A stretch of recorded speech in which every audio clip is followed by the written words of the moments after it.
Okay, good evening, everybody. Y'all can hear me and see me. If you can, you don't mind type one so that I know y'all can hear me and see me.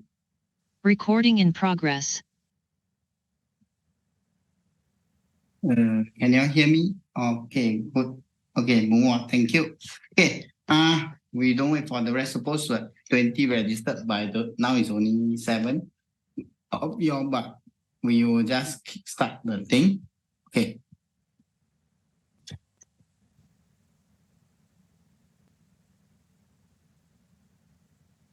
Okay, because it's a small group, okay, so you all have anything or any question, you can just type on the chat, okay?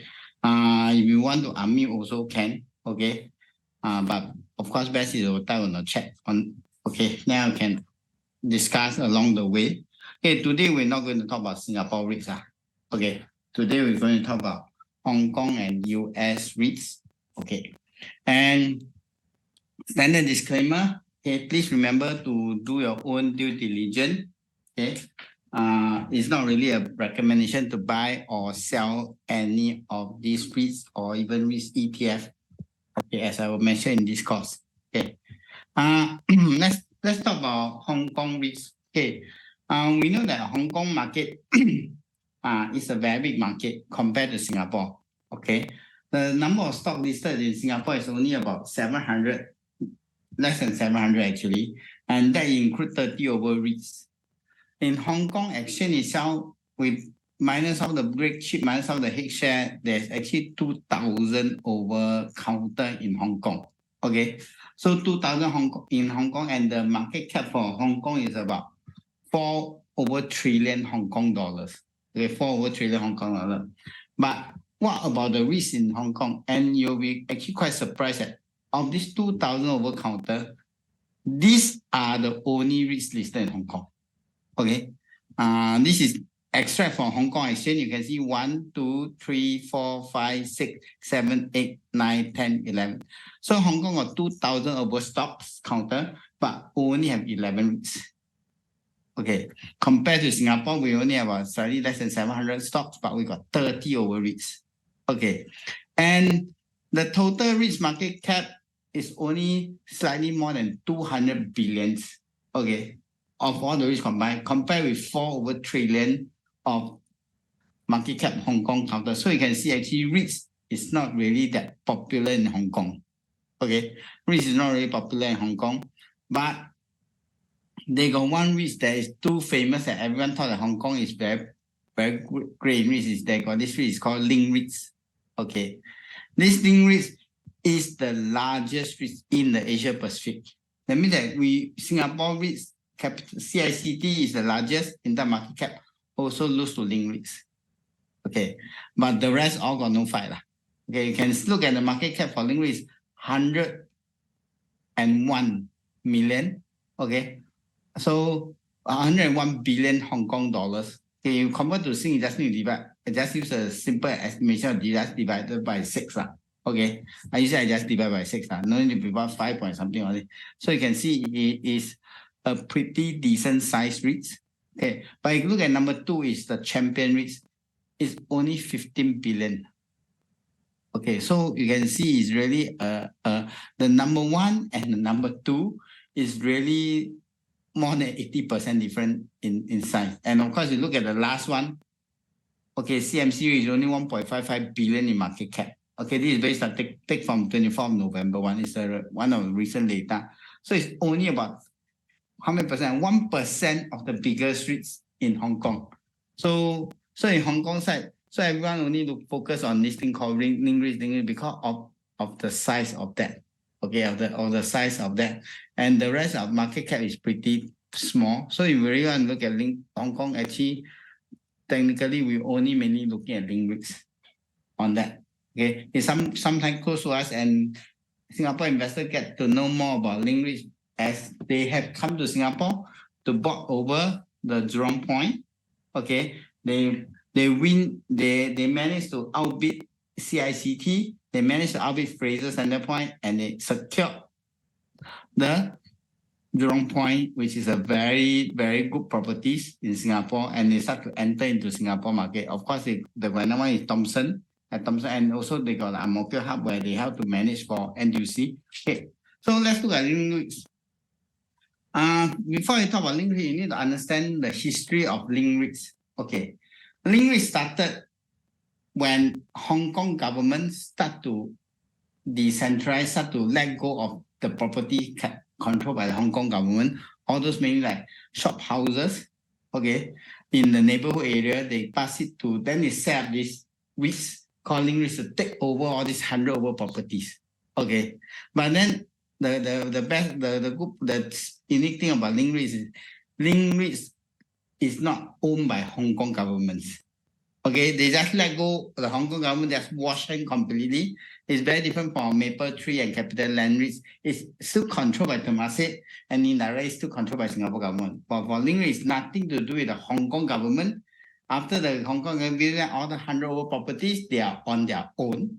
Okay, and so this is another unique part, they are on their own and they do not have a sponsor.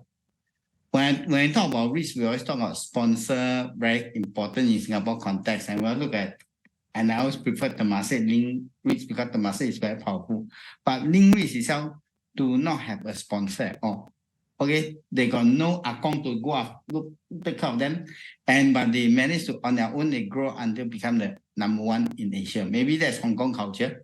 Okay, you don't work hard, you just get kicked out. So they work very hard and they become the number one in Asia. Okay, in terms of market capitalization. Okay, and this is how link REITs come about. So in Singapore, of all those 30 over REITs listed in Singapore, there's one REITs that don't have sponsor. Okay, and that REIT is called Suntec REITs. So Suntec REITs do not have any sponsor. Okay, they have no people to back them behind. Okay, in Singapore, but Suntec REIT is not really a performing REIT. But for link REITs, it's a REIT that no sponsor and yet they can perform so well. Okay, so it is maybe different cultural aspect. Okay, and this is what link REITs now is. The portfolio value is 236 billion, okay, Hong Kong dollars, and total they have 140 retail, and they also manage car park, so a bit different from Singapore. Car park itself is also an asset, and of course they got 9 offices and 5 logistics.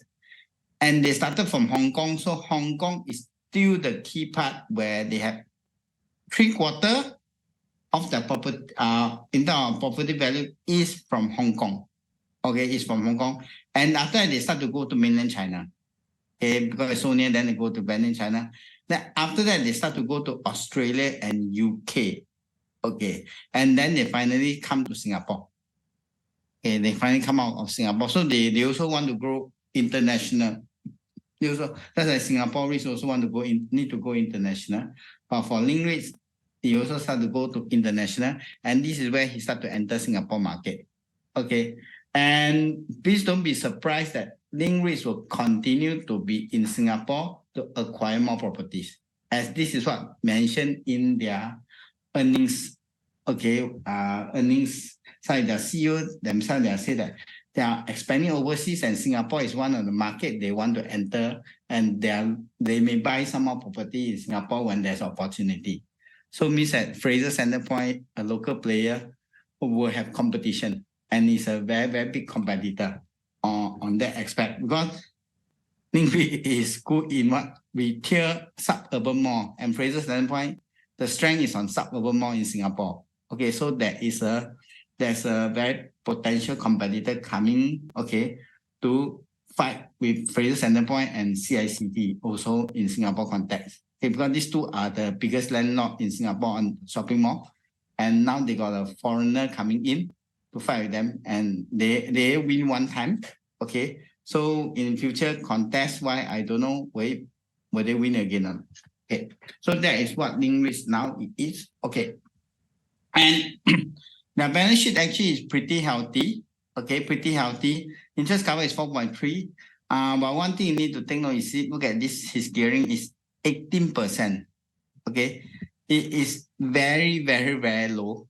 Okay, it is very, very low, and with such a big market cap, with such a low gearing, what does that mean? It means that they have a lot of room to grow. They can actually buy a lot of properties. Okay, because they can buy a lot of property. If they were to increase to 30%, I think they can buy a lot of properties.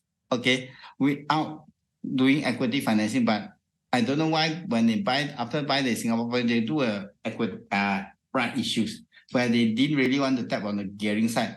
One of the key reasons is interest rate is a bit too high at the juncture, so I think they just want to keep their borrowing cost low, 3.4%. Okay, but do take note that gearing is very low and the gearing is consistent very low, means that they have a lot of muscle.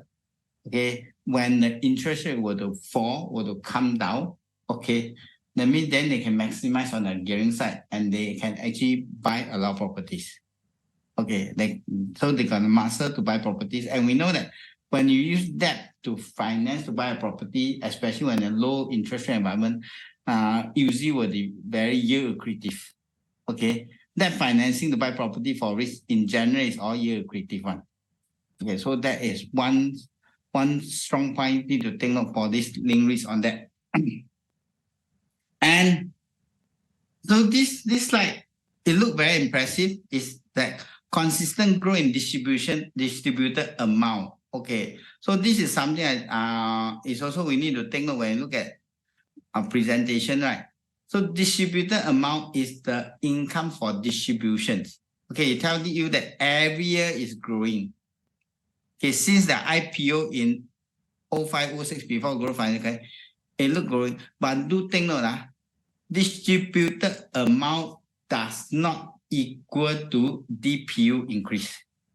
Okay, so this is something to take note. The number of money they're able to distribute as dividend increasing is does not equal to DPU increasing.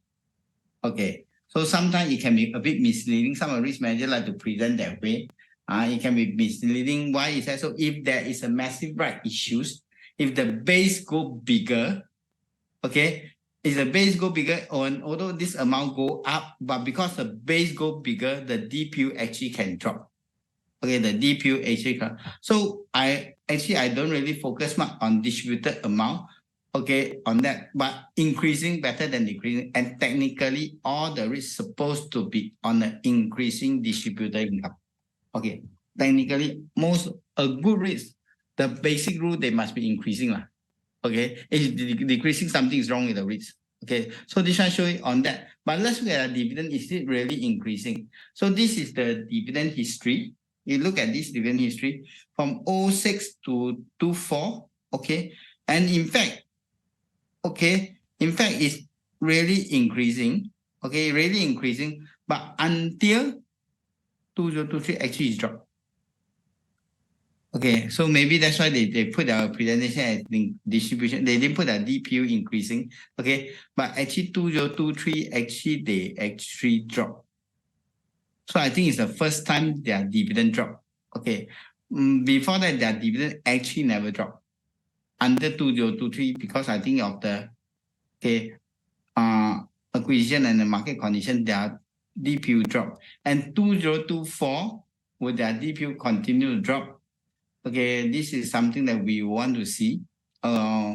We will see how it goes. Okay, on that because 2024 is not really finished. It's just okay. This is financial year based on financial because the financial is end at 31st of March. Okay, so the financial for 2024 already started. But you can see now it's only 1.3, but we don't know yet. But most likely, I think may be better off. But there is dented thing on the DPU. Okay, all the while they have already an increasing DPU on the aspect. But you can look at this side. The distributed income should increase one, especially after they buy over Singapore property. Distributed income will continue to increase. But will the DPU increase or not? That's another thing. Okay, so that's one part. And this is the NAV. We can see that the NAV from March 18 to September 23. And we know that there's a social incident happened in Hong Kong in 2019. Then after followed by the COVID thing. And you can see that actually their NAV have dropped. And actually continue to drop because this is due to the right issues. Okay. And they have not really recovered the NAV. Okay. So during these past few years, due to all this social incident, due to this COVID issue, they have actually suffered. Okay, we know that Hong Kong have locked down and not reopened up because China never opened up. Where every whole world is opening, they are not opening yet. So one of the things that we can see, in fact, is Mapletree Pan Asia Commercial Trust. Okay, you can see a proxy on that because they got a festival walk, and look at the rental reversion for festival walk is negative. Okay, so their NAV is dropping. Okay, it's dropping. So it's two sides of coin. If do you think that their NAV can go back to the pre-level, that means there's a good potential gain. Okay, but what happens, the NAV cannot go up already. Okay, so this is, I think, the challenge the risk manager now they are facing on that aspect. Okay, and thus they are doing some transformation. Okay, we are talking about that later. They are going to do some transformation to these REITs, which is a bit unique that our Singapore REITs don't do. Okay, our Singapore REITs don't do. This is what we talk about. Okay, so you can see that their thing is they got mainly the retail and the car park because mainly Hong Kong. Okay, then of course capital management, that's pretty standard one. Okay, but I want to show about this growth strategy. It's called Link 3.0. Okay, the REITs have went to 3 transformations. First, they call it the Link 1.0 when they take over the properties from Hong Kong government. Okay, 100 over property, but a lot of them are quite old property, quite lousy, quite run down already. So Link 1.0 is they take over, then they revamp the properties. They do AI on all those property until all those property become increase in value in property. Then they start on Link 2.0 where they start to what? Buy more properties and start to recycle the property and start to enter China market. And that's what they call the Link 2.0. Okay, and then they start to go overseas, go to UK, go to Australia to buy. And now they are looking at Link 3.0. Okay, it's another transformation of these REITs. Okay, which is what they do is they are going to what? To become what? Asset-like. So you wonder, how could a REIT become asset-like? Okay, because a REIT must physically own property and pay out 90% of income.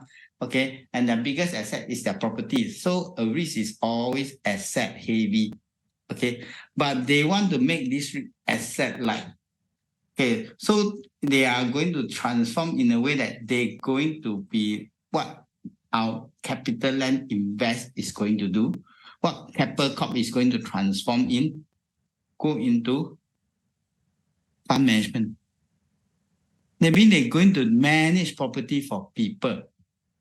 Okay, instead of owning property, they are going to manage property for people. And one classic example is Singapore properties. Okay, they buy over 2 properties from the one I think is NTUC, the Union, okay, the Jurong Point and Thomson, but they didn't buy Ang Mo Kio Hub. Okay, they didn't buy Ang Mo Kio Hub, but they manage Ang Mo Kio Hub. Okay, manage Ang Mo Kio Hub. So they are being paid a fee to manage it. But Ang Mo Kio Hub considered part of their AUM. Okay, considered part of AUM. So their AUM grow, but they don't own the property, they manage it. Okay, so this is what they're going to be asset-like. Okay, and another thing they're going to do is some of their property they have already, they may want to sell off a part of the property, okay, to private investor, to those private investor, but they continue to manage the property. That means they trim the property asset they're holding, and then they get fees.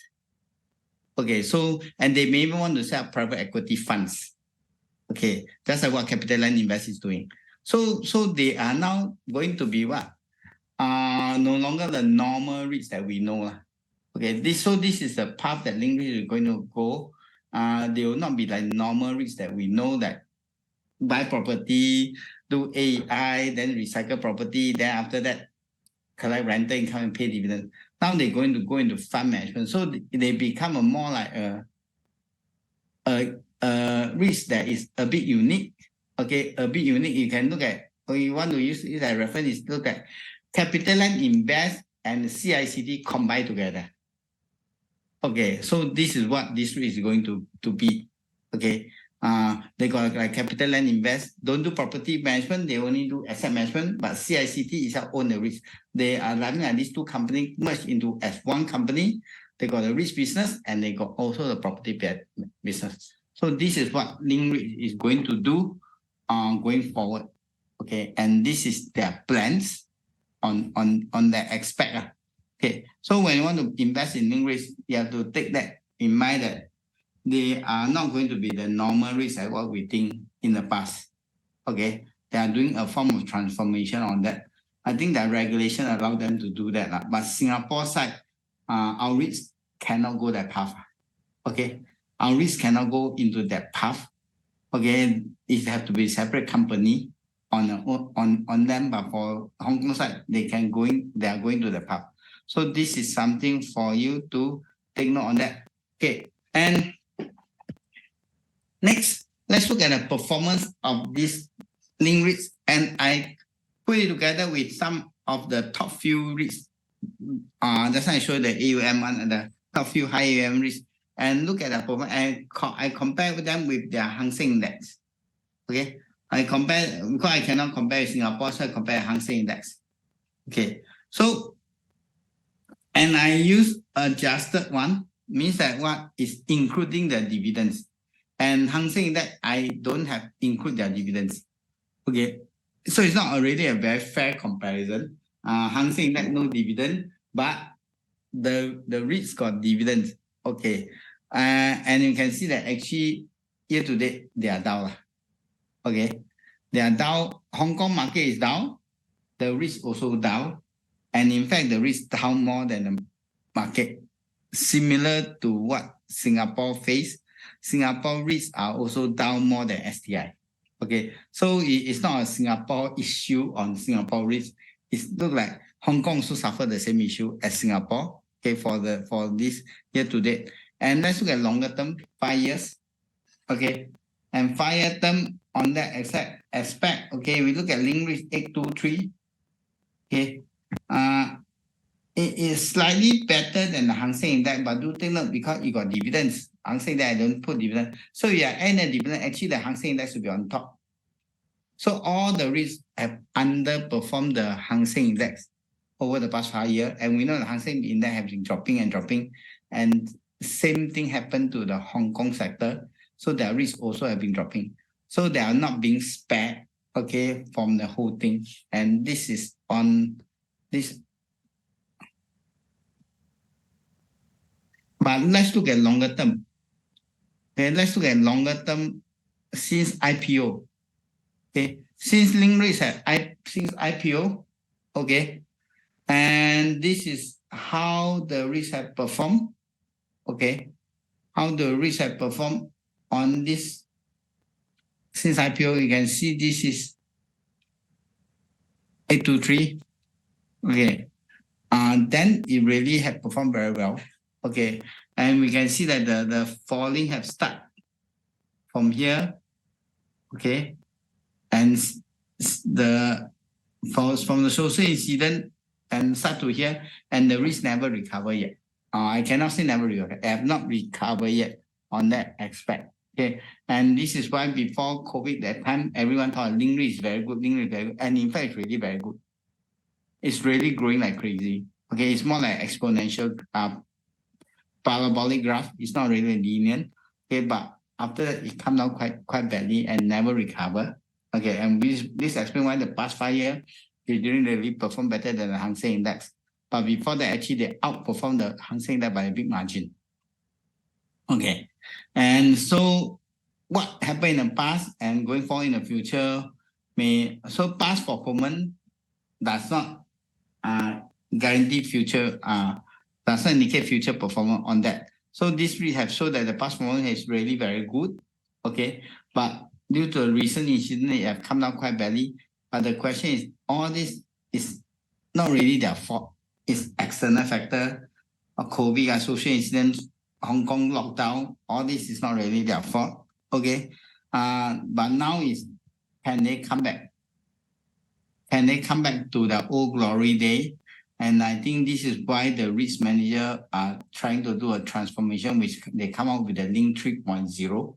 Okay, to start to transform the risk to go more into asset management, and they try to reduce the weightage of Hong Kong asset. Okay, now it's 75%, and mainland China 11%. Actually, China, Hong Kong, the main part, and they try to go overseas. And this is the two countries they want to go. They identify want to go is Australia and Singapore. Okay, so that is something to take note. They are coming to Singapore, and they are also going to Australia. And they will continue to expand in Singapore and Australia. Okay, and this is one thing you need to take note. So with a very good track record on that, and it's now a potential for you to buy link REITs. Okay, that one you have to decide, but do take note, it's in Hong Kong dollar. So there's always an exchange rate risk, okay, for Hong Kong dollars on that. But one thing is that they have a very good track record of increasing dividends.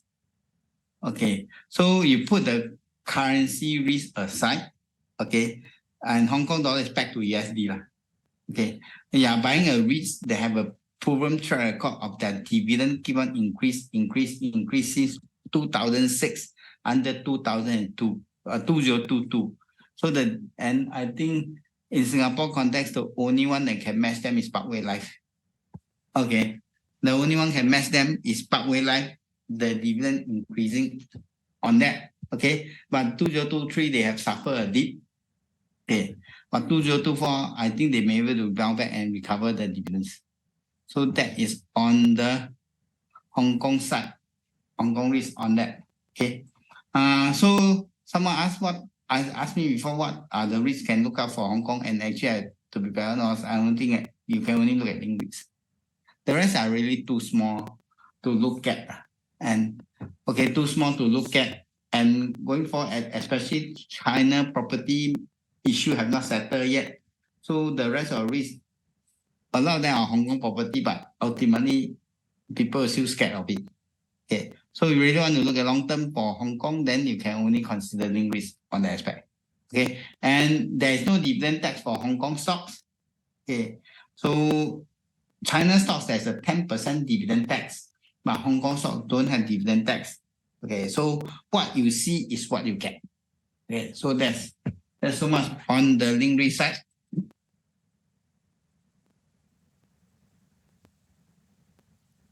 Anyone on a question on this? Okay. If not, let me move on to talk about US REITs.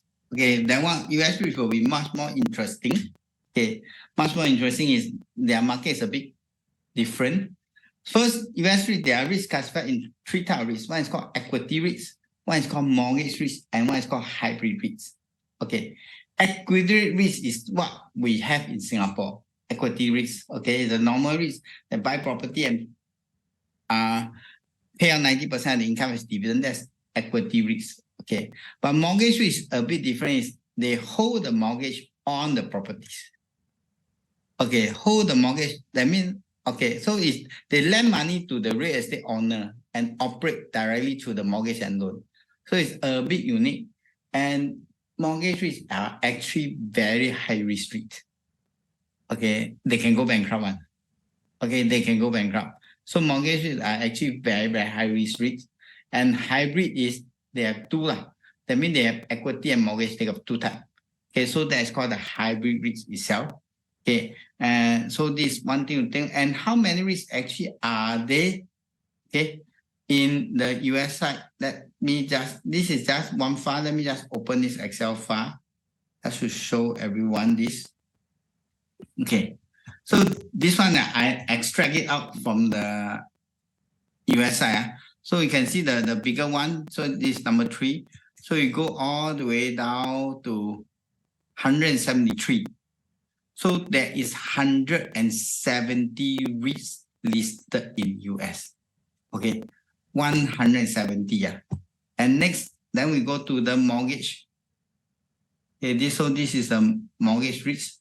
So and let's look at the mortgage. And you can see mortgage, they got one thing called leverage factor. Okay, they got this thing called leverage factor. So it's a bit unique on that, which is why it is a bit risky. And how many mortgage REITs are there? On the biggest one, we have a market cap of so big, this 9 billion USD. Okay, number 5 all the way up to 45. So there's total 40 mortgage REITs. So total in US itself, they got 200 over REITs.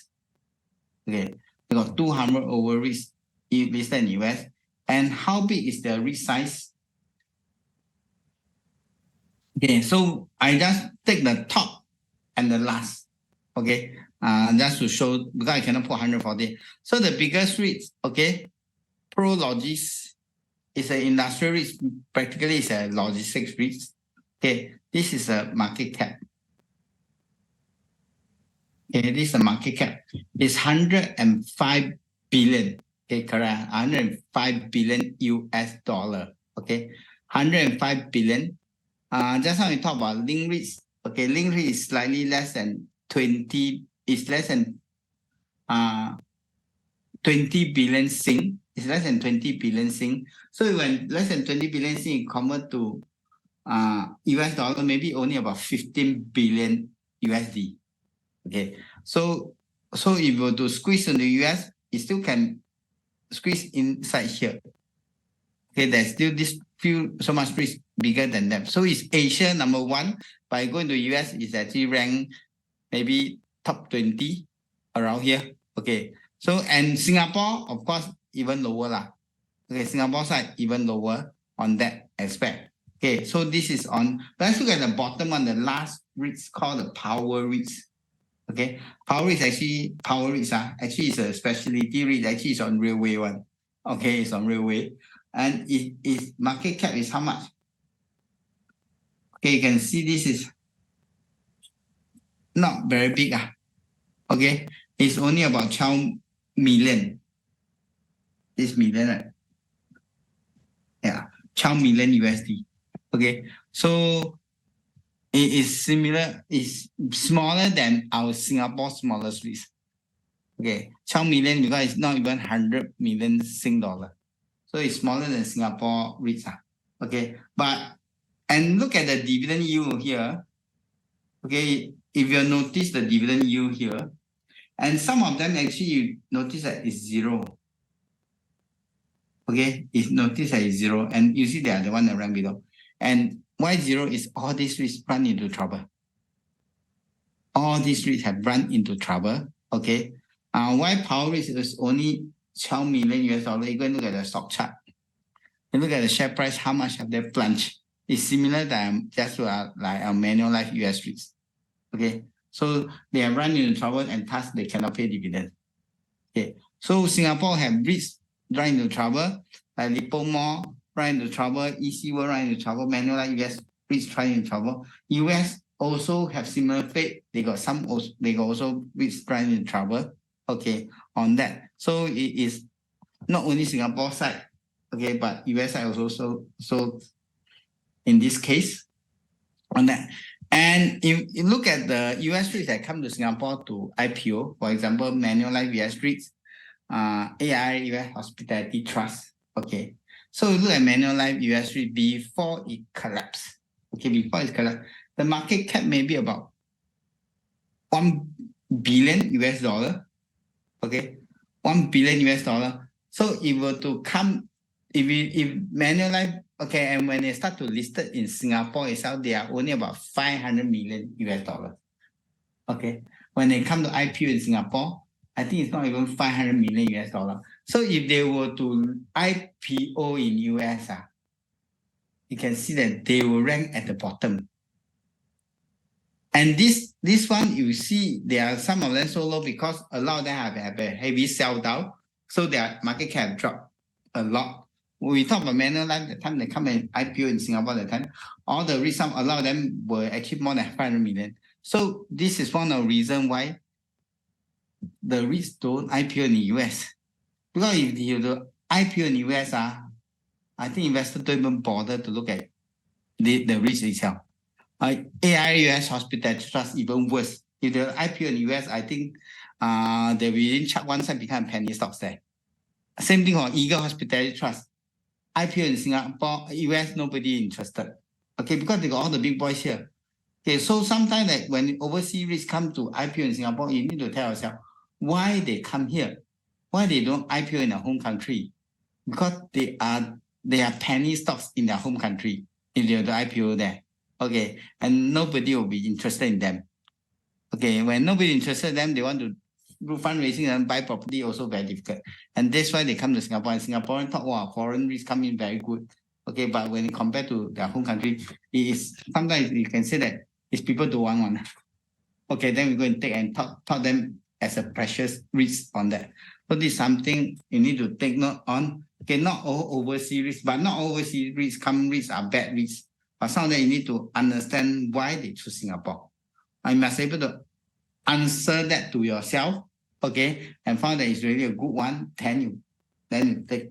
And this is why when REITs IPO, especially overseas REIT, I will not want to buy them until they are at least 5 years in Singapore. They have proved themselves to be well managed, to be good, then I'll consider to invest in them. Okay, I will still prefer to buy, invest in home country REITs, at least got a strong sponsor called Temasek behind them. Okay, on that. So this is the REITs here. Okay, so these are all the top REITs, and some of them like American Tower is a very unique REIT. It is telecom tower. Okay, and it can be the number 2. So you can see that they are not really on really so-called property in that. They call specialties REIT. Equinix is a data center REIT. Okay, you can see it's number 3 on that.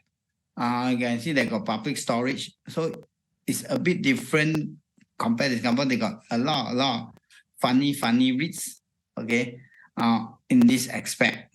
Okay, let me just, and these are the mortgage REITs, and we are not going to talk about mortgage REIT on that. Okay, let's just look at sample a few of them, okay, and I want to look at the biggest one, okay, the number 1 in US, okay, called a Prologis. It is a REIT, okay, that focus mainly on logistics. Okay, focus on logistics. Okay, and focus on logistics. And you can see the asset under management is 209 billions. Okay, in US, and do take note this is USD, 209 billion in USD. Okay, and they have property actually across the world. They also have property in Asia. Okay, they also have property in Asia. They have property in Europe. And of course, they got other America that's called the South America and expect. Okay, and then their main thing is still on US. Okay, their main thing is still on US for this REIT expect. And this is their financial data. Okay, and you look at their fixed charge cover ratio is 10 times. Okay, that is actually very, very healthy. Okay, and liquidity definitely is a very, very liquid thing. And one thing at this current interest rate rising environment, that weighted average interest cost can keep below 3. Okay, can keep below 3, which is very, very good at this juncture. We can see that most of Singaporeans, their interest rates are above 3. Okay, at this current market juncture, they are still able, and this is based on November presentation. Okay, so and you know that US interest rate can go up to 5% already, and they can get a weighted average interest only of 2 below 3. And next is their dividends per shares. Their CAGR. Okay, their CAGR. Okay. When you buy all these REITs, you are looking at dividend, and they can look at their dividends CAGR had actually beat the market in general, beat the S&P average, beat the REITs average, beat the blue chip REITs, because they themselves are the blue chip REITs. Okay, 1 year, 3 year, 5 year, they are the leaders. Okay, so they are number 1 for some reason. Okay, they are biggest, everything, but they perform also. And next is look at the dividend history. They were not like Ning REITs have a very fantastic track record. They have suffered a dip in dividends during the global financial crisis. It's a logistics focus, so we can use our Singapore Mapletree Logistics Trust to compare. Our Singapore Mapletree Logistics Trust also have a dip, okay, in 0809, but after that it slowly climb up. never look back. Okay, after stay flat for a few years, the dividend go up. Here's only up to 2021. Okay, because I don't have, they didn't plot the thing on that. So initially I look at it, is it because the dividend have cut for 02, 22, 23? And then I go and dig further. These are 23 and 221. You can see that for 2021 is 63 cents. They pay quarterly and they pay quarterly 63 cents. Okay, then 22 increase to 79 cents. Actually, we look at 63 to 79 is a 16 cent increase in DPU. Okay, 16 cent increase in DPU, that's how many percent? That's easily more than 10% increase in dividend. Okay, we look at Singapore context, we don't see really a lot of REITs can give a 10% increase in DPU. Okay, then 2023, 8.7, it also an increase and also an increase of dividend by more than 10%. Okay, so this is what this REIT have been, and they are able to increase dividend more than 10% for the past 2 years. Okay, at current market environment and current interest rate environment some more, and they are able to do that. Okay, by paying more dividends on that. And but dividend is one thing. Let's look at performance.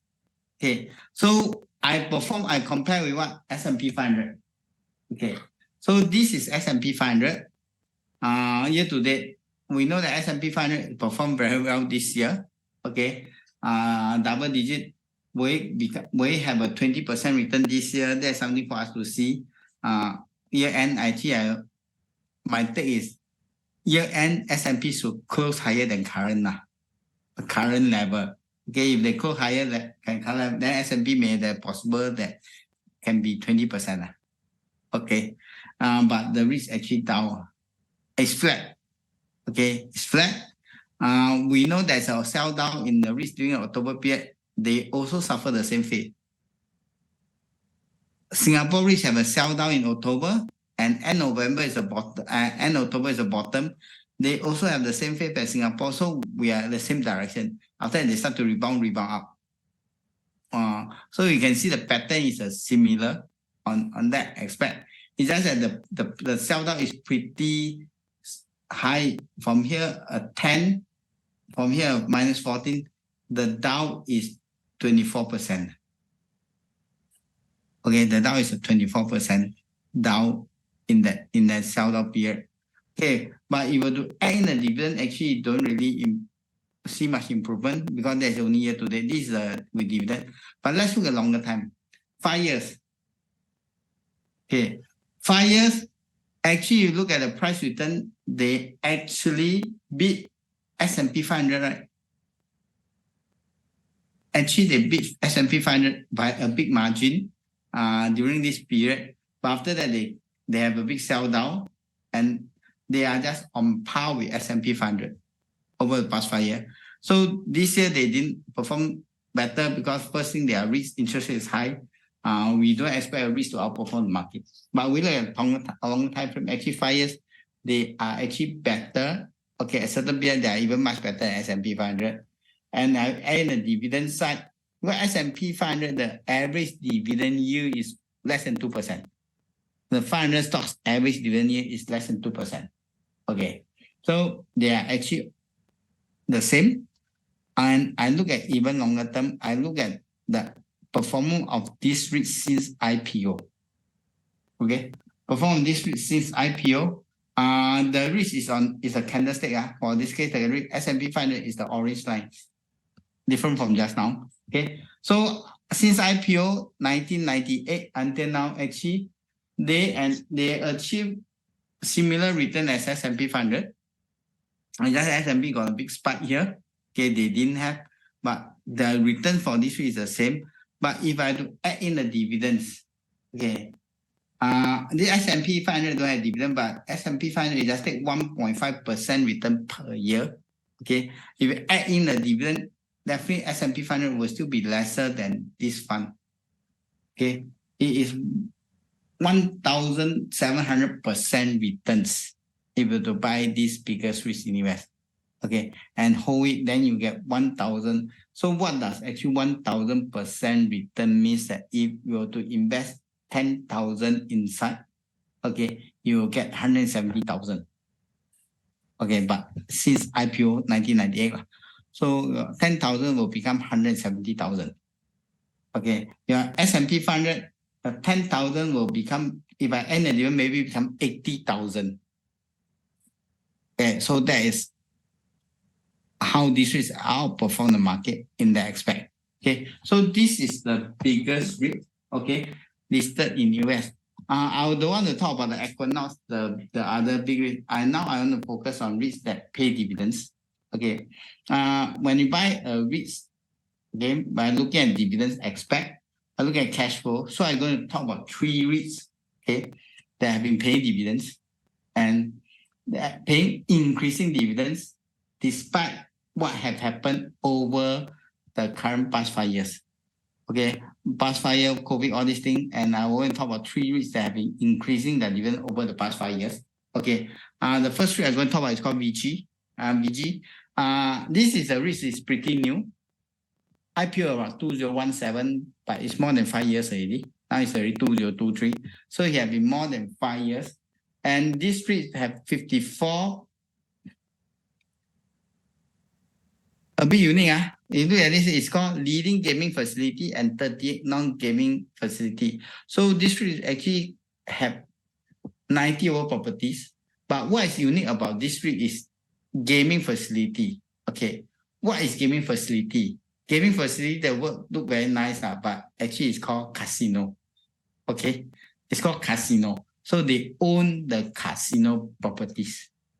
Singapore, we got 2, one is called the Genting and one is called the MBS, but both are not owned by any of the REITs. Okay, both are owned by the owner of the casino itself. But for these REITs, is they buy casino buildings. Okay, they buy casino building in US. Okay, so this is what sometimes I call, by talk casino not so nice, so they call gaming facility, and they call this one experiential REITs. You go there to experience, okay, casino. That's like we go Genting, we go MBS, it's not really casino, it's experience the surrounding, all these things. Okay, so you have been IPO in 2017. Okay, and then of course they start to grow. What they grow is grow by buying properties. Okay, so that is called the experiential REITs. Okay, they call it experiential. They are buying casino, but if you're someone that don't against casino and don't like casino, then of course this REIT will be out of thing. But for me, I don't care. I just look at what can invest, what can make money. Okay, so this is a casino focused REITs. You can put it the other way around. Okay, and one thing about the US REITs is, and the REITs I'm going to talk about, all the 3 I'm going to talk about is, they got one unique feature, it's called triple net lease.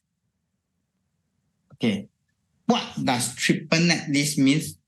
I think a REIT cost, I talk about triple net lease. When the REIT buy a property, there's 3 things they need to do. Insurance, just like your own house, you need to buy insurance. Okay, you need to do maintenance. Correct. I need to pay those bills. Okay, all those bills. So that is what I call the REIT. Okay, like for example, you need to pay electricity bill, or it cannot ask the tenant to pay. For example, a shopping mall, a Vivo City shopping mall, it cannot ask the tenant to pay for the electricity bill, for the escalator, okay, for the toilet, utility, all these things. Okay, and maintenance of the common area must be done by the risk manager. Okay, and of course they must buy insurance for that. But triple net lease means that I buy the property, I lend it to you, and you just need to pay me rental, and I don't come out with single cent for all these things. And this is called triple net lease. Okay, that means I just shake leg collect rental income. Okay, and so actually I like triple net lease properties. It give me, because first thing in maintenance cost, I don't know how much, and I need to employ people to do maintenance. Okay, so that is one part. Insurance quotation is, insurance is an expense. Okay, and the premium may fluctuate every year because if there's a claim, all these things. Okay, and electricity utility, or especially power, especially power utility bill have went up. We now look at a lot of REITs, tell you that utility costs have went up, eat into their margin. But for triple net lease, I don't care. If you just sign a contract, you must pay me rental, and you see the rental come with escalation. I mean, every year your rental must increase. You don't go and tell me utility bill go up, you need to pay me less. No, the contract say must pay me. Okay, so that's what called triple net lease mean. In Singapore context, triple net lease are the healthcare REITs. Parkway Life is a triple net lease REIT. They rent out their hospital, they just collect rental every year. They don't care about that. That's called a triple net lease. Another type of property that a triple net lease one is data center. Okay, data center got different category of data center. Okay, we're talking about those power and shelf data center. Okay, not the co-location data center. The power and shelf data center, which REITs have many power and shelf data center? Maple Tree Industrial Trust. Their data center in US are mainly power and shell. That means mainly triple net or double net lease. That means the rent they don't care already. Okay. Keppel DC REITs and Ascender got some REITs, okay, especially on the Europe side. You see our co-location REITs. Co-location means then the Keppel DC are taking charge of the maintenance of the insurance. Okay. So got more moving parts, more cost income. But for Maple Tree one, their data center is pretty clean cut. They just rent out the whole building, collect rental income. Okay, so that is what triple net lease is. And for this, Vichy of the property are all triple net lease. Okay, all triple net lease. They say it's 100%. But one thing you need to take note of this is they only have child tenant. Okay, they only have child tenant, and these two are the big boy, MGM, okay, and Kaiser. These are the two big boys. Okay, so their risk exposure is high. On this one got 38 properties. Okay, but of course, although 38, but the weightage is low lah. These two, okay, it is very, very high. So what is their risk? Their risk is MGM is listed lah. Okay, and this, if they run, these two casino operators are run into trouble, this VG will be expected. Okay, so this is something you need to understand. The risk of this is actually very dependent on these two. Okay, very, very dependent on these two. They own those property on that. And this is where the property are located, okay, across US and of course got one Canada. Okay. They are purely US. They don't have other country. And this is where they got revenue. And of course, they tell you they got multiple revenue, but do take note, the focus is mainly these two tenants. Okay, these two tenants. So this is the risk these REITs have faced. And they, of course, the biggest, that's where the main bulk is. Okay, and that's where their key assets are located. Okay, for those that went to here before, this is where they have the main street here. Okay, and this is where Formula One, actually, this is the racing, the route for Formula One, they just pass through all this on that. Okay, and let's look at the history of these REITs. 7.6% CAGR. Okay, that is, it's not a double digit, but it's very impressive growth of dividend. Is 7.6% growth in their dividends. That is very impressive. And you can look at that dividend growth rate. Okay, it's higher. It's highest, if not one of the highest among the peer. Okay, among the peer. And popular one like O, Realty Income, only have a CAGR of 3%. Okay, and you can see some even have a negative one. So they have a very high dividend growth rate on that. And but do take note, the bad part of this, as I mentioned, this one is only IPO at 2017. Okay, and they got two very big tenants that take care of more than up to 70% of their revenues. So that is the risk this property face. Okay, and there are the gaming side. And if one day people don't go casinos, okay, then of course this property will be affected. Okay, but I think that one will be tough. Okay, human being like to gamble. I think casino will be there. Okay, on that. Okay, and this is their financial data. Actually, their financial data is nothing to be alarming. Is actually all on the healthy side. Okay, and let's look at the share price performance. Actually, they are not really performing that well. Okay, it's a year to date Dow compared to S&P 500. It's the same thing. The risks all have the similar direction on that aspect. And look at 5-year return, but 5-year performance, they also lose to the S&P 500. Of course, include the dividend, they actually also lose.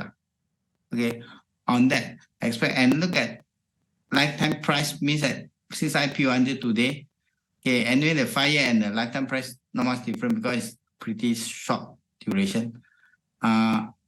They actually just perform as per the S&P 500. Okay, but they perform as per the S&P 500 a bit different. S&P 500, when you invest in it, they are looking at capital growth. Okay, capital growth. But for this to invest in it, you are not focusing on the capital growth. You are focusing on how much dividend you collect go into your pocket. Okay, so that is one thing a bit different in that. If I do focus on buying a stock for dividend side, if one capital growth, total return is the same. If to counter total return is the same, then I look at which one give more dividends. Because ultimately you want the cash flow. Because the capital growth is you must sell, then you take the money out. If you never sell, you'll never take the money. Okay, then selling part can be quite challenging. Okay, because selling part is when you sell already, then the thing is when you need to sell. Okay, and after sell already, why are you going to buy back? Because when you sell already, your dividend will drop. Okay, your dividend will drop because you have lesser shares. So that is the dilemma you face, okay, when you go for capital growth on that. Okay, next I'm going to look at another 2 REITs. Okay. Okay, this REIT, some of you may never heard of this REIT called NNN, triple N, okay, 3N called NNN REITs, okay. Why I look at this REIT, first thing that this REIT is a retail REIT, okay, and we know that REITs pay dividend quarterly or semi-annually, okay, but this REIT pay dividend monthly, okay. I mean, every month you will have dividends, okay? And the good part about this REIT have been there for 30 over years. And you look at this small print here.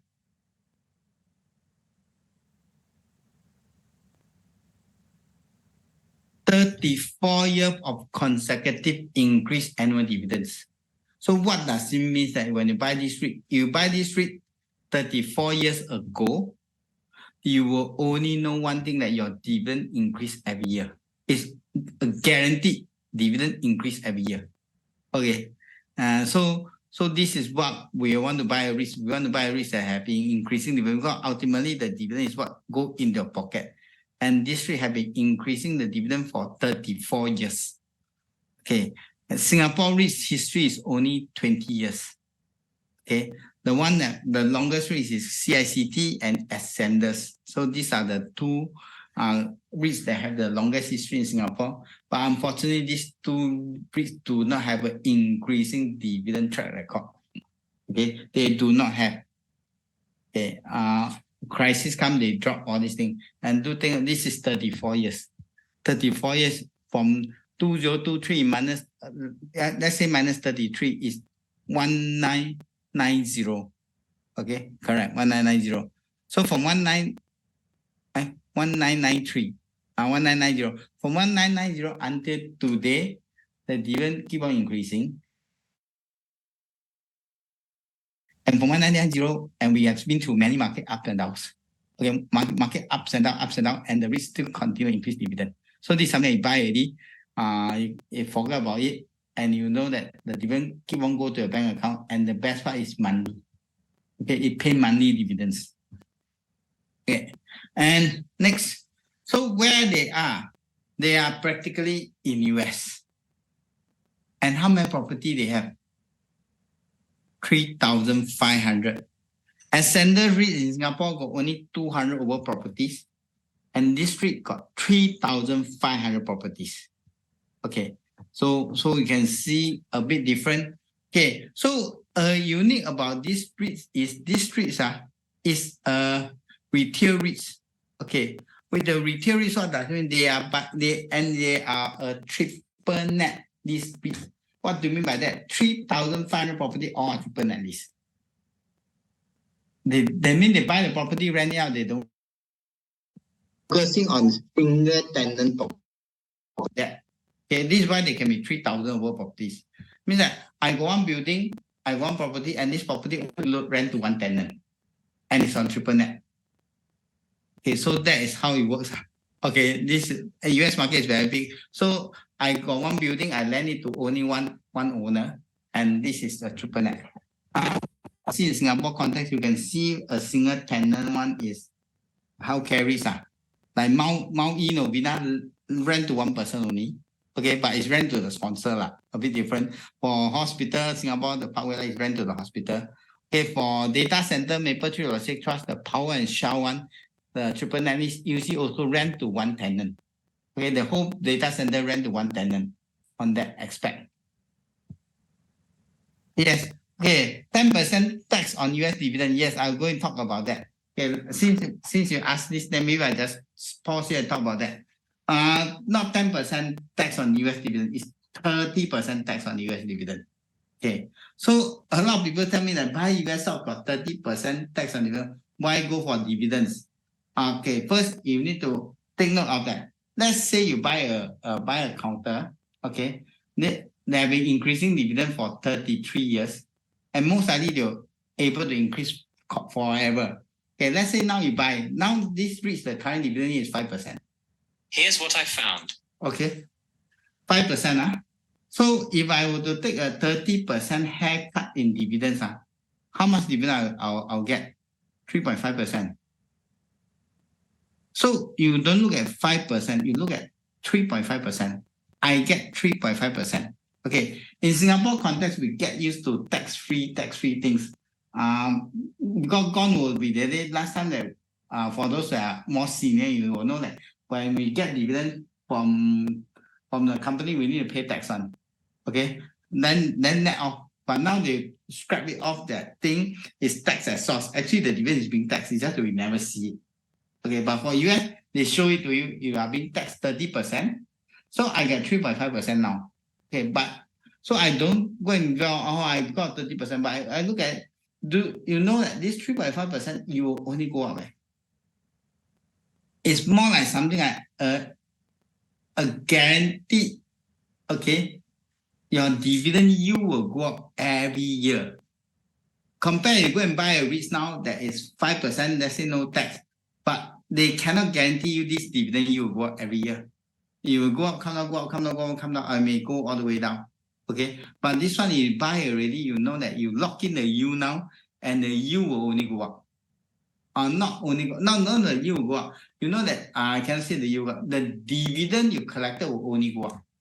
That means if I now get $100 in dividends, my next month I may get 100.0. Next year I may get 100 maybe and 3.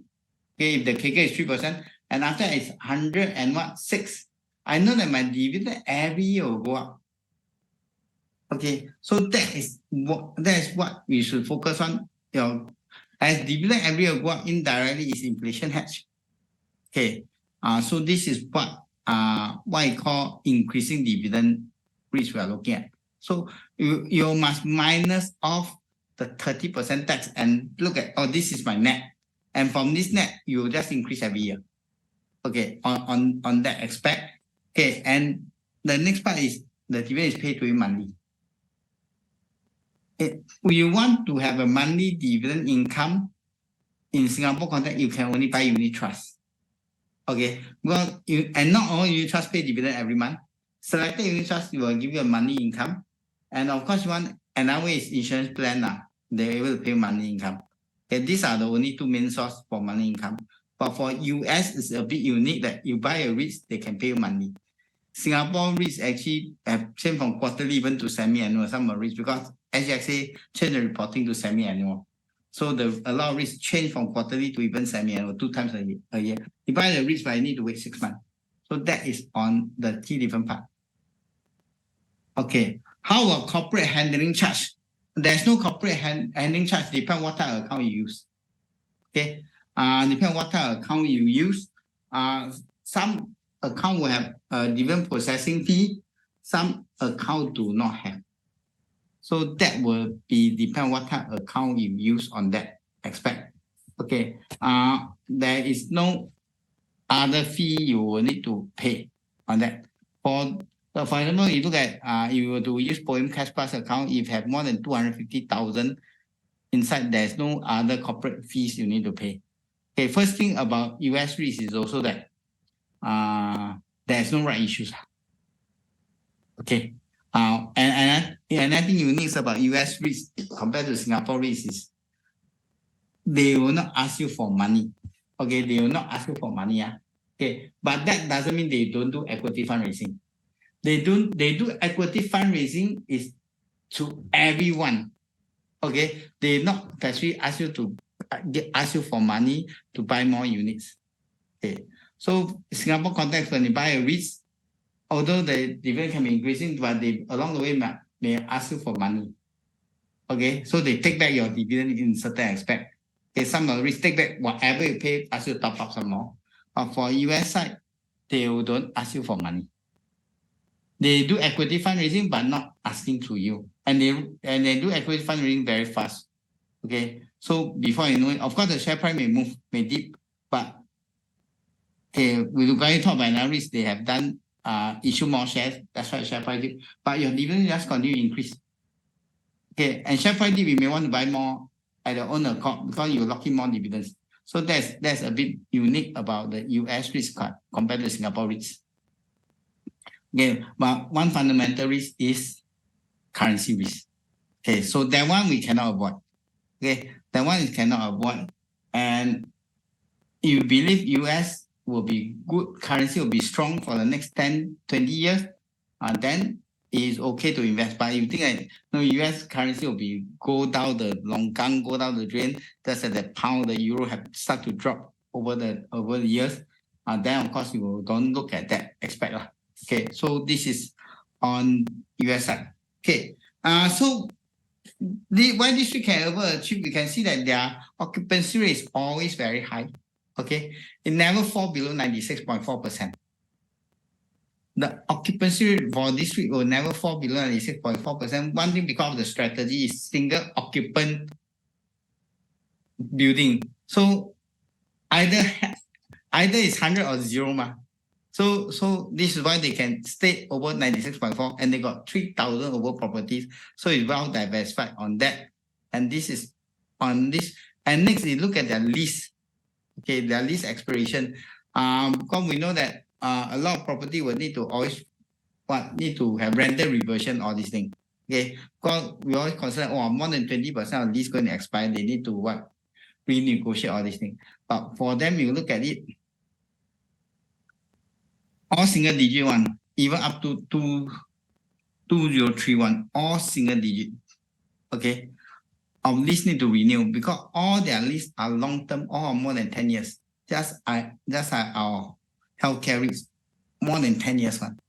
Okay, so and this is why every year the lease renewal is very little. So you don't really need to focus about the rental reversion, good or no good, because it's very, very little. And you see when you look at long lease, it always come with escalating rental one. Okay, that is on that aspect. And this is where their track record tell you that their dividend don't drop. Okay, the dividend, and they are the third longest of all publicly listed REIT. Okay, that means there's another 2 REITs that have a longer dividend history than these REITs. Okay, that dividend never drop. Okay, so you can see that dividend keep on go up. So this is where we talk about, you can see that I take from $1, now go to 220. My So he said that if I take 17 cents, let's say 30% tax, I take 17 cents. Okay, but now it's 220, yeah, less of 30%, let's say 60 cents. I must 70 cents now. Okay, I just round it off. Will be 150. So I just take the haircut off lah. So 70 cents to 150. It's still a good deal, right? So this is what we call a dividend increasing counter on that. And this one, they tell you that their performance is very good compared to the index or this. This one data, but let's look at chart itself. Okay, see really, is it really that good? Okay, this is a triple N.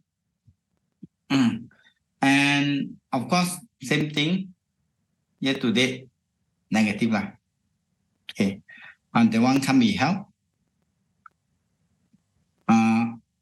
Year to date is negative. Let's look at 5 years. Also negative. Okay. 5 year also negative. If any dividend also lose to the S&P 500. Okay. And let's look at since IPO. Okay, since IPO, this is the risk performance. Okay. Compared to so this is the S&P 500 and this is the risk itself. Okay, you can see it actually underperformed the S&P 500, but you have to add in the dividends. Okay, you can see the price don't move on, but you have to add in the dividend. You can see it's completely different story. The return of the risk compared to S&P 500. Okay, so this is what I call the power of increasing dividends. Okay, the share price don't really move, but when you're looking for cash flow, you are not concerned of the share price whether it appreciate or not. I'm more concerned of the dividend you collected, will it increase every time or not? Okay. For this case, you look at S&P 500, you make money, but you must sell. For this, that you don't need to sell, you just collect dividends. Okay, so depend on what you are looking at on this aspect. Okay, and this is why he said it outperform S&P 500 because the dividend is so much more superior. Okay. So this is a REIT that pay dividend for more than 30 over years. Now let's look at another REIT. Okay, before I talk about another, I want to introduce this term. Some of you may have heard this term before, some of you may never heard this term before. This is a term that used in US. Yes, Forex risk is always there. Forex risk is definitely be there. So this is something you need to take note on that. When you invest in US market or overseas market, there is always Forex risk. And that one we cannot control. So, and thus we will want to choose a currency that will be long-term, will be good, will not be down one. So yeah, I will not want to buy into ringgit. Okay. You buy into ringgit, they give 30% dividend, 10% dividend, no point. You convert back. The currency against Singapore dollar is keep on dropping and drop a lot. So we want to invest in a currency long term will be okay. And why I choose Hong Kong over China is Hong Kong dollar is back to USD. So let's say I want to buy China Bank shares, ICBC. I would prefer to buy ICBC listed in Hong Kong, okay, and use Hong Kong dollar rather than buy ICBC in renminbi. Well, if in renminbi, the dividend I collected will be in renminbi, okay, and I'm subjected to 10% dividend tax. But I buy in Hong Kong dollars, my dividend collected in Hong Kong dollar, and there's no, okay, and the Hong Kong dollar currency definitely is back to US and definitely better than the renminbi because the renminbi will depreciate. Well, if China want to grow, they need to depreciate their currency. Okay, so this is where you need to look at currency risk on that aspect. Okay, and now I'm going to talk about this term called dividend aristocrat. Okay, what a dividend aristocrat is, you need to be qualified under this one. First thing that you must be in the S&P 500 index. That means you must be the 500 company in S&P. Okay, and number two, it must have a 25 years of increasing dividends. It must have 25 years and of course then they talk about market cap float. Okay, it cannot be a small company. It must be market cap of 5 billion and above. Okay, so this is dividend aristocrat on that aspect.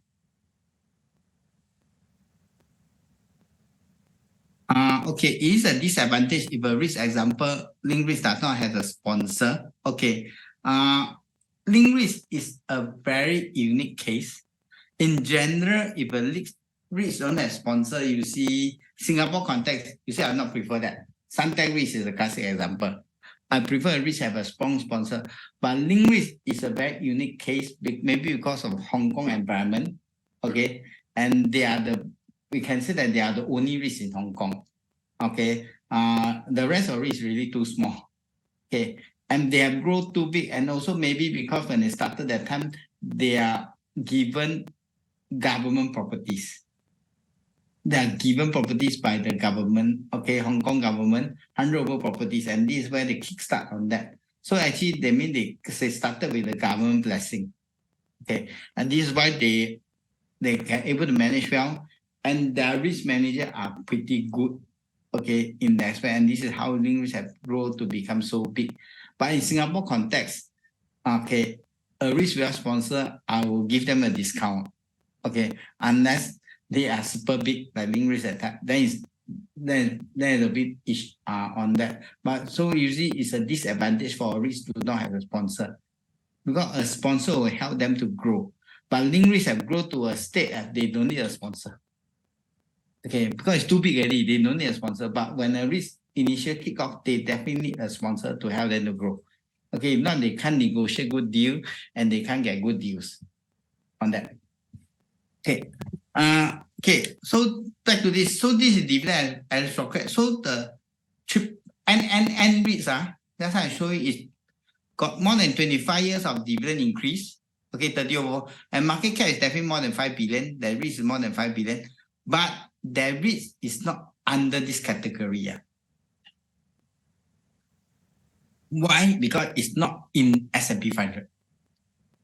Okay, you have a good track record, but the REIT was not being admitted into the S&P 500. In the S&P 500, there are about 20 REITs in S&P 500.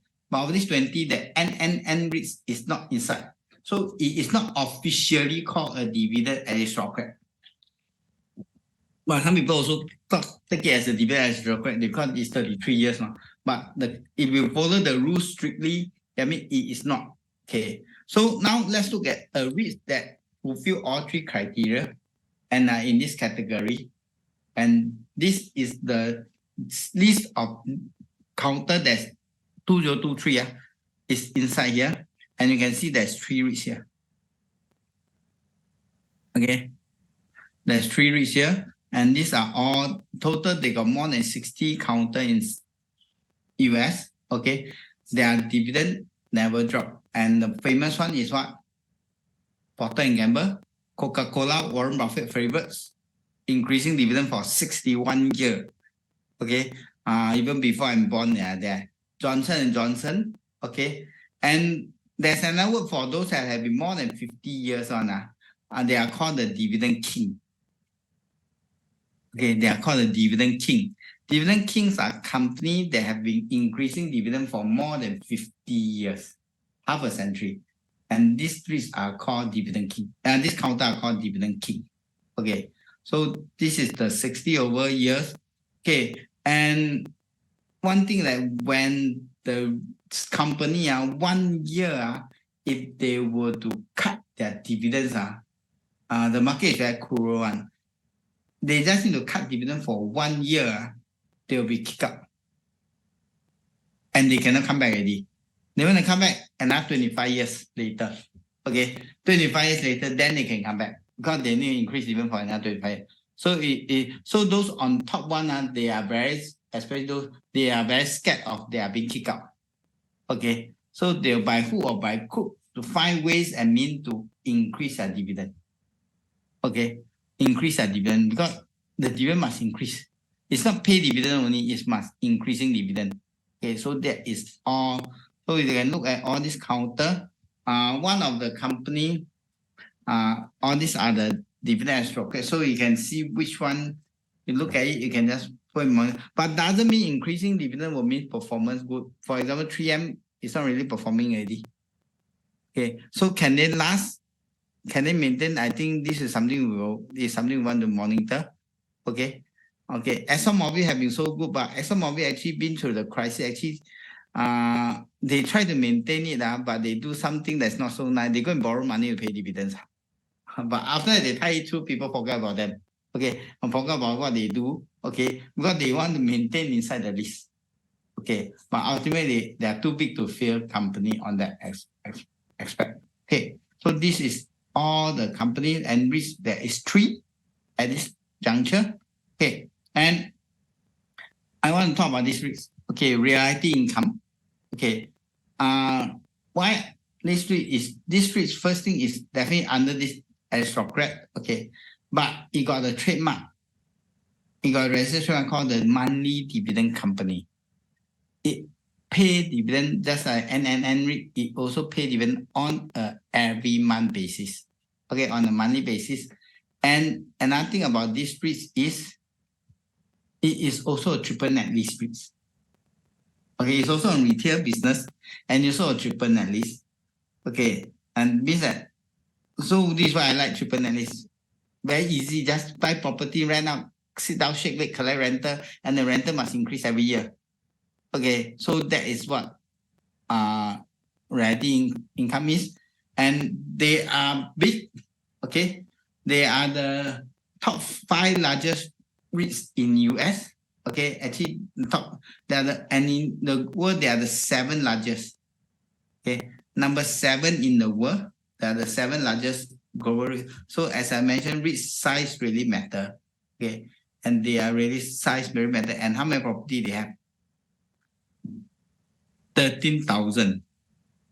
Okay, just now we talk about NNN is only a few thousand, 2,000 plus 3,000. This one got 13,000 properties. So what does it mean? That very hard for this REIT to collapse. Okay, you are buying into a REIT that pay dividend, monthly dividend, and they have increasing their dividend for 29 consecutive years. Okay, and they don't increase. That's how NNN REIT tell you that they increase for 33 annual dividend, right? This one they increase is quarterly some more. 104 consecutive quarter increase. That means you don't need to wait until year end, then your dividend increase. Every 3 months or every 6 months, your dividend increase already. Okay, so this is what I mean by quarterly increase. Quarterly increase on that. Okay, and what they do, of course they got a very proven track record. Okay, on that aspect. Okay, so everything will actually look nicer. And next one you need to look at this is beta. Okay, when you invest in the REITs, stock, for those that not sure what is beta. Beta is the price swing of the counter against the market. So the beta is 0.5. Okay, what does mean there? Means they are less volatile. If the beta is 1, what does it mean? That means that if S&P 500 were to drop 20%, they will drop 20%. Okay, so if the beta is 0.5, it means that S&P 500 drop 20%, they drop 10%. Okay, so it means that they are less volatile compared to the stock market. And this is good for people that have a weak heart. See market crash, they panic. Okay, so their beta is lesser than S&P 500 by half some more. Okay, 50% discount on that aspect. And this is what low dividend volatility, and they're able to grow on that. Okay, but the bad part about this REIT is that dividend growth is not like the VG can grow 7%. They only grow at about 3% only, 3+%. It's only inflation. That means your dividend yield grow per year over year or 3+% as per inflation. Yes, correct. They only go up 5%. Correct. Yeah, correct. So their price appreciation definitely cannot be like S&P 500. Okay. So, but they are also objective. You want capital gain, don't buy REITs. Okay. Because REITs will not give you the capital gain you want. But you want dividend, then look at REITs. Because REITs will give you the dividend you want. Okay. So that is depend on what you are looking at. Okay. On your portfolio aspect. And for me, I talk about REITs, I talk about income focus. And this is where they will tell, this is from the side. They will tell you that they are on the attractive side in terms of beta and price appreciation. But later we look at the chart. Okay. They are more stable. Of course, their growth rate, everything. This one is all positive thing. Okay, and they are the one of the only S&P REIT with good rating. Okay. This is something that's in the news lately. For those that have followed these REITs have a plunge, one day drop 7%. Okay. I think that's last month October. Okay. And you were to go and look at all those analysts or seeking alpha, all this thing, a lot of people say it's a buy for this REIT. Okay, it's a cheap sale, it's a good sale for this because it has plunged to $40 over. One day just dropped 7%. Okay, why it happened? Because all this will need to grow. Okay, all this buying properties, but the risks have become big already. They buy one property, two property, the impact to them is not really that good. Okay, so what they do, they just makan another risk. So they just straight away buy over another risk. Okay, and when a company buy over another company, the one being bought, the share price will definitely go up. The buyer, the company that want to buy, the share price will definitely drop. Why? Because they need to issue more shares. Okay, issue more shares, and this is why reality income, the share price plunge. One day drop about 7% when they announce that they want to buy another risk. But ultimately, it's a year accretive acquisition. They buy a risk already so that the dividend can continue to increase. And that's one thing about US REITs. They buy another risk and they need to issue more shares. Okay, in Singapore, we have something called the right issues. But the best part of US side is that when they issue more shares, they didn't ask us as a shareholder for money. They just issue like that to the market. Okay, some people don't like a dilution, but the thing is, when a retiree, you are collecting dividends and you don't want the risk to come and knock at the door, ask you say, I want to buy another properties, can you give me money to buy? And this is what will happen in Singapore REITs. But for US, they don't have this. They just raise equity, and of course the share price will plunge. Okay, share price will definitely plunge. But after that, it actually come back. Actually, come back quite strongly. Now it's about $50 over. It dropped to actually come back, and actually come back. The price have raised by more than 15% since that day it plunged. Okay, and that's within 1 month only. Okay, so this is where now it's about $54. $54. But it dropped from $60 over to 40 plus, low 40 range, then go back to $54 now. Okay, so this is where they start to acquire property, and this thing will happen every few years. Okay, previously, I think before COVID, that time I think they also buy over another risk. Okay, so is that a big fish, is small fish? So they start to buy. Now they don't buy one property, they just mark down one listed risk and delist that risk. Okay, it's something like we look at CCT, okay, merge with CMT, merge with CCT, become one risk itself. But these two risks merge is on level path. This one is I big boys, I eat small boys. Okay, and that is how this REIT have been growing over time. And no choice, they need to buy property to become bigger. Okay, let's look at the price returns. Okay, so you can see that they reach here and now actually up about 15%. Okay, and this is less than 1 month. Okay, so that time at this period, because I follow this, then you go and read all those people that analyze this. I want to tell you buy. Even YouTube channels, so I just go and buy. Because to them it's a great sales on that aspect. Okay, and this is a share price. You can see that actually the share price will come down. Okay, actually it come down. Okay, and with the dividend, actually you don't see it definitely come down. But look at 5-year returns. Okay, it is still negative. And the dividend is just slightly positive. But let's look at long-term returns since IPO until today. Okay, the risk is the candlestick. The risk is the candlestick, and this S&P 500. If I were to put in the dividend yield, then you can see the difference in returns. Okay, so we are looking at price appreciation. The risk don't give you the type of price appreciation. S&P 500, all those growth will definitely give you better return. But you are looking at dividends. Okay, then they will give you that type of edge when you compare to buy S&P 500. because S&P 500 is meant to be low dividend yield. Okay, low dividend yield on that aspect. And this is how we look at that aspect. So depend what you're looking at. Okay, so these are the US REITs. I'll talk about this, the biggest one. Then Realty is one of the top. VG, although it's new, but you can see that it's actually able to squeeze to the top within a few years. So it's a very fast growing REITs, which will call a lot of people attention. Okay, call a lot of people attention because just IPO in 2017 and straight can become one of the top 10 biggest REITs in US.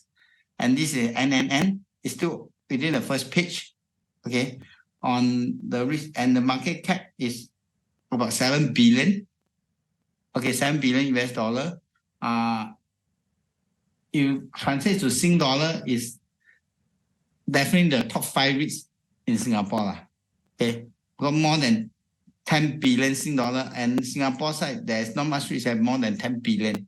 Okay, 10 billion. So it is not NN REITs. It is not a small REITs in the aspect. Okay, but unfortunately, it's not inside the S&P 500. So although they have increasing dividends for 30 over years, but they are not officially classified under the dividend as structured. They will only be classified as that unless they are being admitted into S&P 500. Okay, so that is on the, okay, now let's look at the price performance. Okay, so this time I add in Singapore REITs. Okay, so you can see more graph to compare. How does our Singapore REITs compare to this US REIT? So I put in the Parkway Life, I put in the Ascenders, and I put in the Mapletree Logistics Trust, because these are the better performance REITs in Singapore context over the longer term.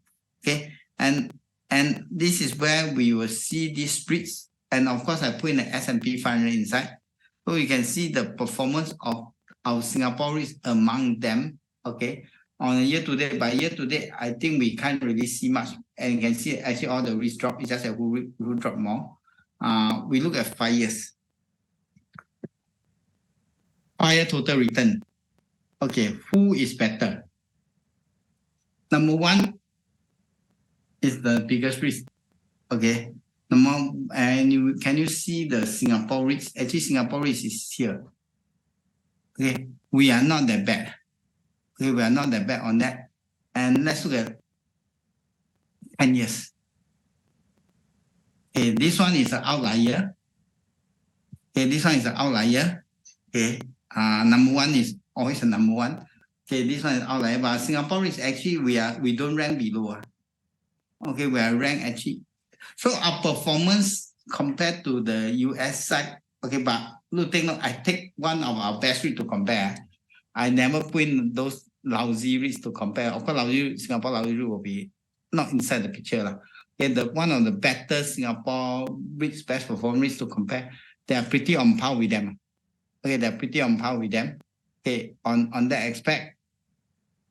And so this is on the Singapore side. So which ones should we invest in? Ultimately, you ask me which ones we invest in. We are Singapore side.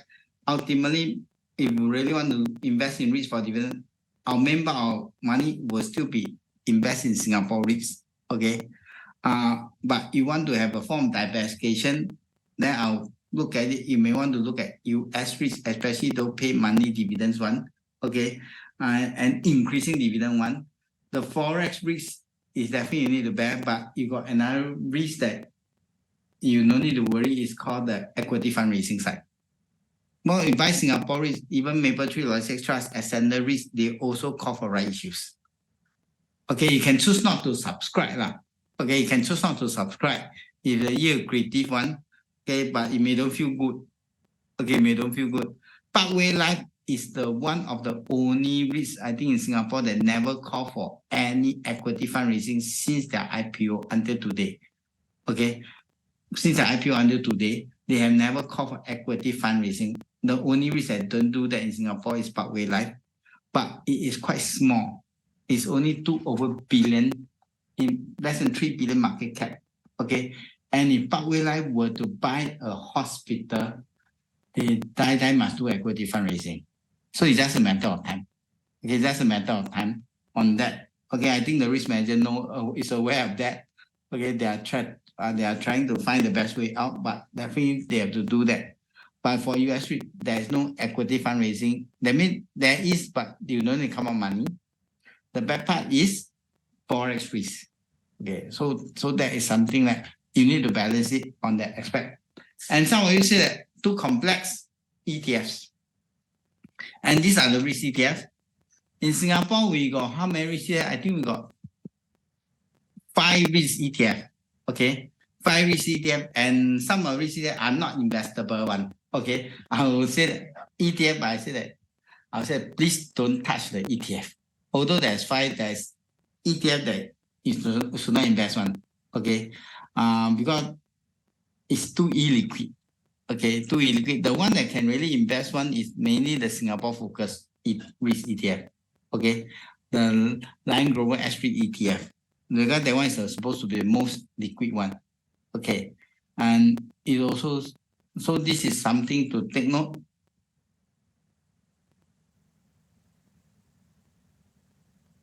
Is Parkway Life too small and too risky to have one tenant? Okay, first thing that Parkway Life have more than one tenant. Okay, but their main bulk is a 3 hospital, which contribute about 60% of their revenue is go to one tenant. But this one tenant is their sponsor. It's their sponsor. It's their boss. Okay, it's their boss. So it is not third party. So Parkway Life risk is unless the boss, which is okay, for those who don't know, the boss is IHI, if I know. Okay, IHI, a Malaysia company. It's not a Singapore. Unless the sponsor run into trouble, then Parkway Life will have issue. So that's like First REITs. Okay, that's like First REIT. The sponsor, the sponsor is also the Lippo Karachi, and they rent a hospital to the sponsor, and the sponsor run into problem. That's why First REIT suffer. So the risk of Parkway Life is the sponsor. Okay, the sponsor is okay, then Parkway Life will be okay. Because the 3 hospital, but the other 40% is on a nursing home.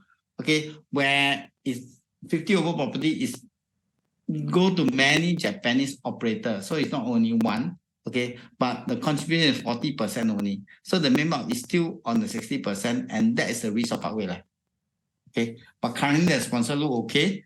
Our run hospital one unlikely will have issue unless there's some internal fighting or some fraud case. Then of course there will be issue. But currently the risk don't really have that risk. But that's always the risk Parkway Life will have on that. Okay.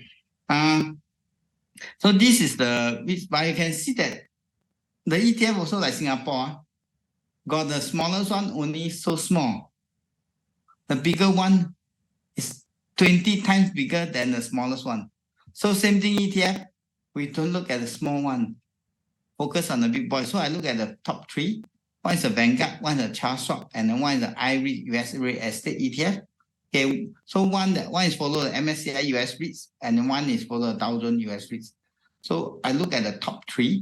Okay, top 3 REITs ETF, and definitely is very liquid. Definitely very liquid. And actually, they even compare with how they perform with S&P 500. Okay, how they perform with S&P 500. But of course, they talk about lifetime is based on the way the year they incepted. Okay, like for example, iShare US Real Estate incepted in year 2000. That means you buy this REIT since IPO until today, you make 3 times better return than S&P 500. But Vanguard, the risk have been IPO in 2004. You buy from IPO, actually you make half the return of S&P 500.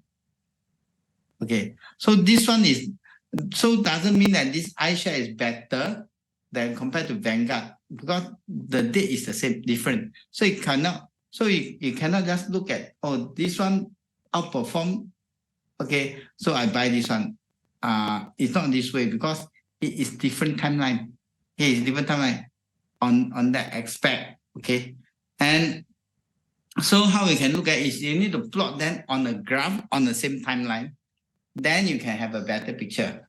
So for this case, the ETF, I plot it, okay, against this timeline, okay, I plot it against the S&P 500, but I also plot it against our STI, and I also plot in our STI REITs index, S-REITs index, okay, and we see that how they perform.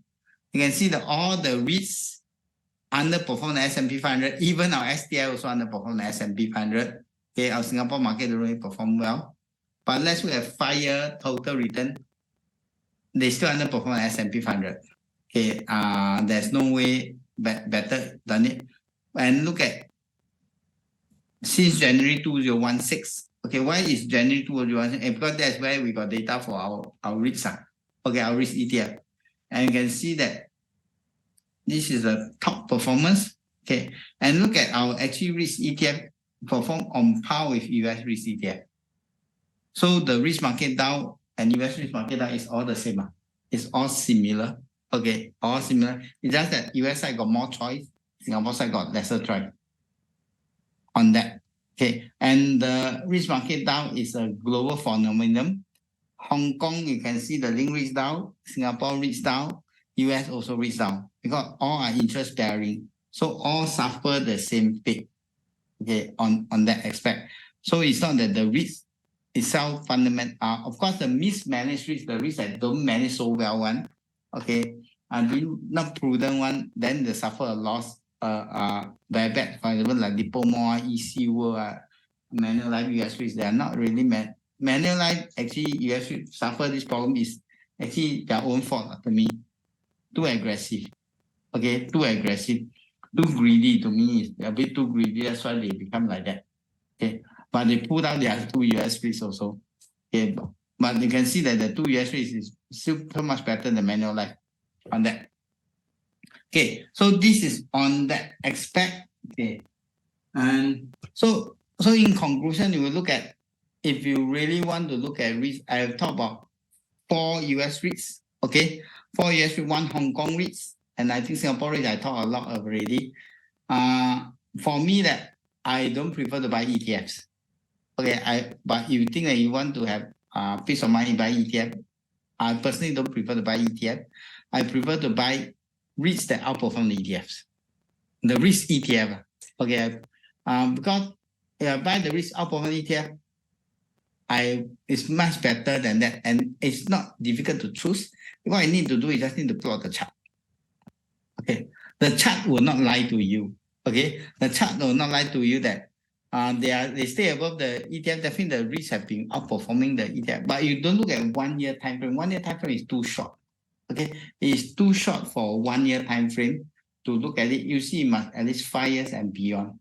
Especially at current market juncture, 5 years may not be that correct also, because we have been to COVID, okay, we've been to lockdown, so may not be the true picture on that. So you need to look at the longer time frame on that aspect, okay, and I think you need to look at dividend increasing. And one thing I like about US side is they got monthly dividends, and they have a proven track record of dividend increasing, and they don't really have equity. They do equity fundraising, they do, but they don't ask me for money. But the setback is Forex. Okay, the setback is the Forex part. You need to bear the risk of Forex. Okay, so I'll actually recommend that if you really want to buy into a multi-asset risk portfolio, then but you see, I will still 80%, more than around 80% should be still focused on Singapore side. Okay, then you can 20% can start to go overseas to expose on that. Okay, on the US side risk, or you even say that you want US too far, you want Singapore near one, then the only one is link REITs. And link REITs will definitely come to Singapore. Going forward in the future, they will definitely acquire more property in Singapore. And actually, to me, there will be a challenge faced on Fraser Center Point. I'm not really concerned with CICT, but CICT is big, okay, and they start to go overseas. They start to go to Europe, they start to go to Australia. But Fraser Center Point is still purely stick to Singapore suburban mall. And Singapore suburban mall is limited already. And now got one big boss come and want to fight with him. Okay, so will be even tougher. Fight with him means what? Fight with him will mean that they're buying property and the property have to sell at a higher price. Okay, sell at a higher price. Sell at a higher price means for lesser return for investor. So that is another thing that we need to take note on that. Okay. I still got another. Okay, because I'm supposed to end at 10, still got some time. Actually, I just on time. Okay. Anyone got any other question on that aspect? Okay. If you want me to take a look on the portfolio, you can just contact me. I think all of you will have my numbers, okay, or even my email. But try not to email me. If you want to contact me, try WhatsApp me, okay? But every day I got too many emails and I may miss your email. You know, I need to check to 20, sometimes even 50 emails every day, okay, to spot your email. So the best if you got anything, you just WhatsApp me directly, okay? Then you see WhatsApp, I'll hardly miss. Okay, but email I may miss. So anything you can just contact me on WhatsApp if you want me to talk about anything. But please don't contact me by Telegram.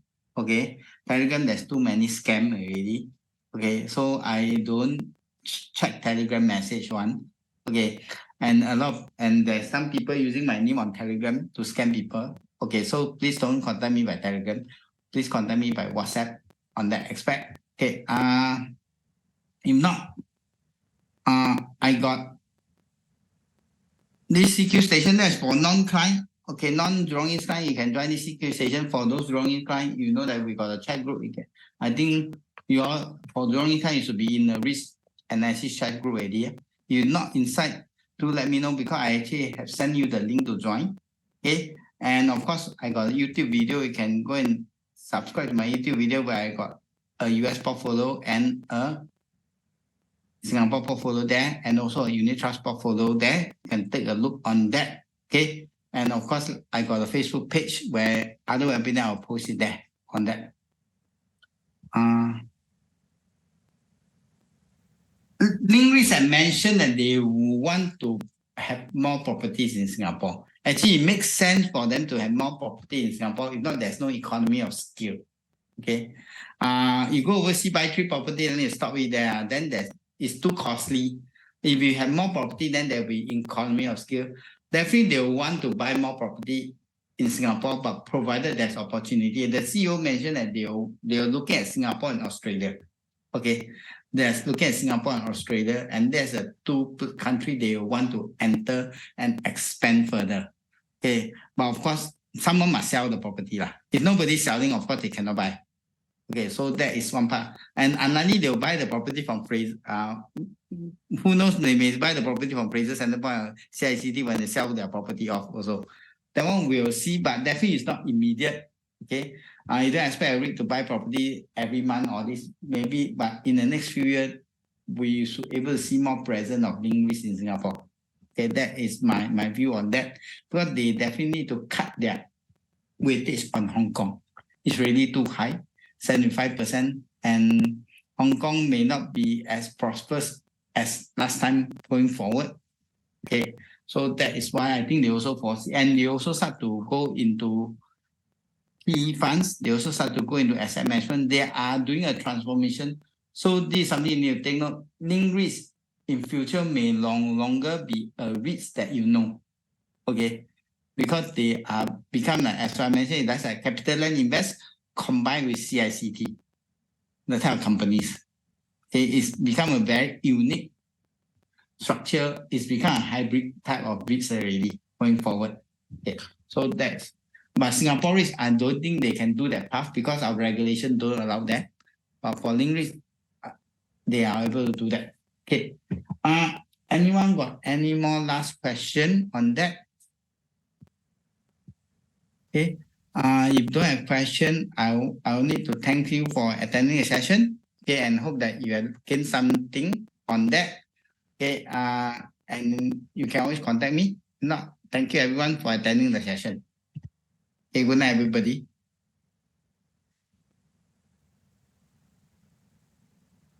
Okay, is the new structure of REITs more risky? I would say that more volatile.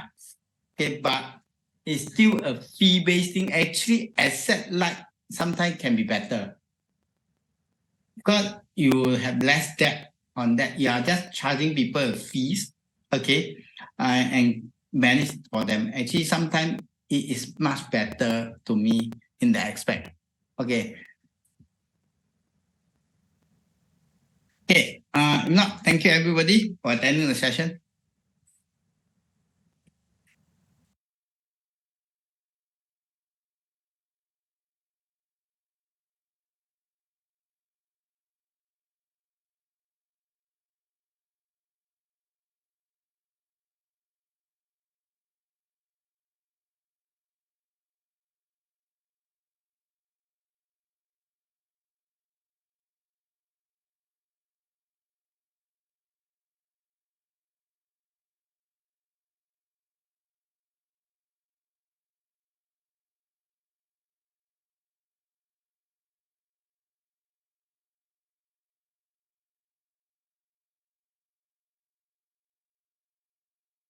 Recording stopped.